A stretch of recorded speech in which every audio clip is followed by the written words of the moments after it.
egun, drogen mundu eta hori guztia. Zuk hartzen dizu, drogon menpekotasunen dauzen horrein nabajeroak eta lehenengo, izekena da, konbertiru, adibidez, ludopatiara edo alkoholismoara, hori ardatzen zerbitzuen barru egongo litzake, ez? Jendia bati hortxe drogauta eroinez eta ez da pestetiko, hori Mario Gorritzen izaten da baskotan, turismorik kaltean duizitzen dotzala. Orduen, hartu duzu, gauza tradizionaletan, menpekotasun tradizional bat izatik adibidez ludopatia. Ez? Edo alkoholismoa, hori herri guztietan da Euskal Herrixen. Beti behar duzu, mila bestandeko herriko moskor bat, dana graziosua, gupe ezagutu ginen, Portillo, zui gaztiesari, edo Palomo Viejo Verde. Zein goratzen da hemen Palomo Viejo Verde? Etxaburu, no jodas. Kataide? Ez? Bueno, horre gazuzen batu, oso mitikoak, ez?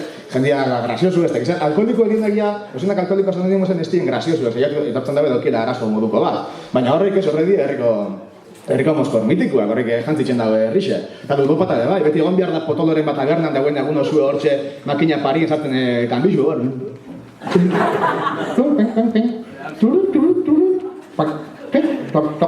Ez dakixen hitz egiten, bakarrik dakizaten.